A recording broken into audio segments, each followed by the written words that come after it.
जो कथा भागवत में भगवान के विषय में बताया जाता है। मैंने कहा वे झूठ बोलते हैं। अगर कोई इंसान बीमार होता है तो कहां जाएगा बोलो? राम मंदिर जाओगे या अस्पताल जाओगे?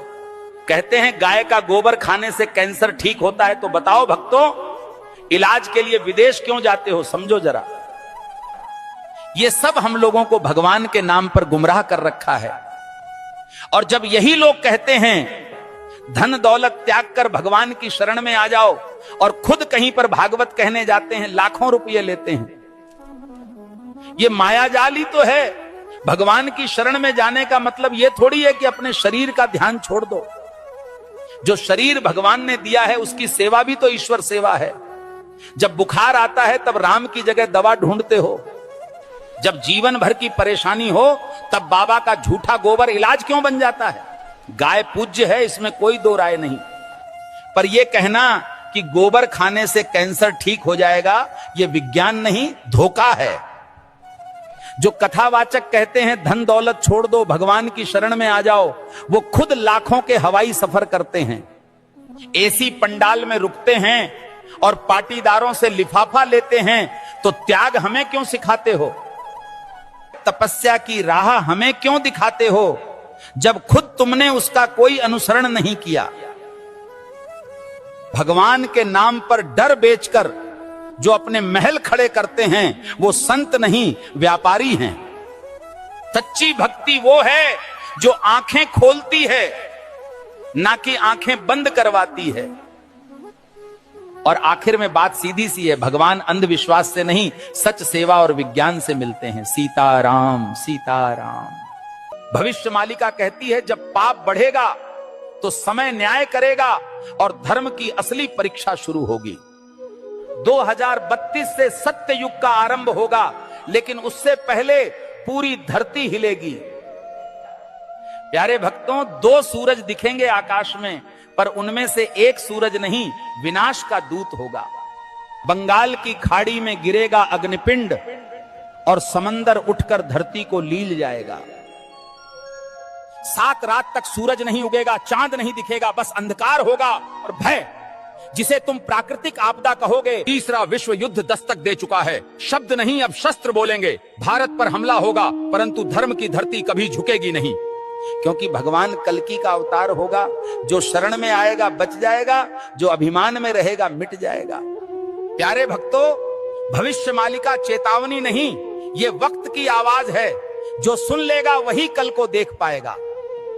धर्म अब उपदेश से नहीं बचेगा, धर्म बचेगा तो तुम्हारे कर्म और श्रद्धा से। जो अब भी सो रहे हैं, समय उन्हें जगाएगा नहीं, बल्कि बहा देगा इतिहास की धूल में। अब भी समय है भक्तों, या तो धर्म के साथ खड़े हो जाओ या अधर्म के साथ डूब जाओ।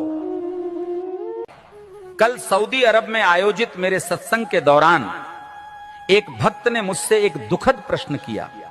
भक्त ने प्रश्न किया, गुरुजी, क्या राखी बांधने से बड़ी बात यह नहीं कि हर औरत को बहन समझा जाए? अरे मूर्खों, राखी के धागे पर इज्जत की एक्टिंग करते हो और बाकी दिन उसी इज्जत को आंखों से नोचते हो। राखी का धागा इज्जत का प्रतीक है, पर नजरें ही इज्जत न दें तो वो धागा क्या करेगा? जो आज बहन कह रहे हैं, कल उसी जैसी स्त्री को घूरते हैं। यही विडंबना है। जिस दिन पुरुष की नजर नारी को सच में बहन समझने लगेगी, उस दिन हर बेटी, बहन, हर स्त्री सुरक्षित अनुभव करेगी। भाई कहे जाने से कोई बड़ा नहीं बनता, उसके विचारों और दृष्टिकोण में सम्मान हो, यही सच्ची मर्दानगी है। राखी की रस्म निभाना सरल है, पर नीयत की सफाई असली परीक्षा है। हे प्रभु, जो स्त्री को देखकर गंदे ख्याल लाता है वो कभी भाई नहीं बन सकता। हर लड़की बहन जैसी लगे, ये सिर्फ कह देने से नहीं होता, जब तक मन से उसे बहन समझा न जाए। राखी कोई ताबीज नहीं है, ये चेतावनी है सोच को पवित्र करने की और नारी को नजर से नहीं सम्मान से देखने की।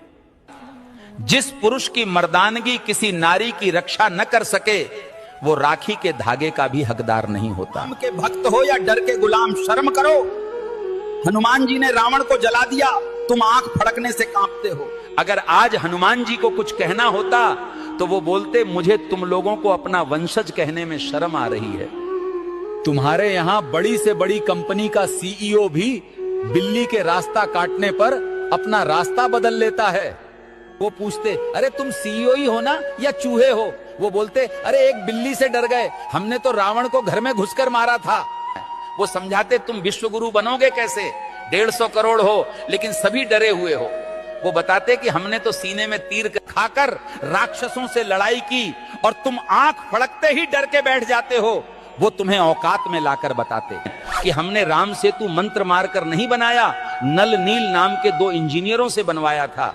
वो तुम्हें जागृत करते हैं कि जो समाज डरा हुआ हो वहां साइंटिस्ट कम और गुलाम ज्यादा पैदा होते हैं। हनुमान कहते हैं, जिस समाज में तर्क मारा जाए, जहां अंधविश्वास राज करे, वहां भक्ति भी गुलाम हो जाती है। क्या तुम वाकई मेरे वंशज हो या फिर बस ट्यूसडे फल चढ़ाने वाले भक्त? भक्ति करो लेकिन विवेक से, क्योंकि हनुमान सिर्फ मंदिरों में नहीं रहते, जहां साहस है वहीं हनुमान है। सब्सक्राइब करिए, लाइक करिए, कमेंट में अपना भाव लिखिए और मन कहें तो दक्षिणा भी दीजिए। सेवा रुके नहीं।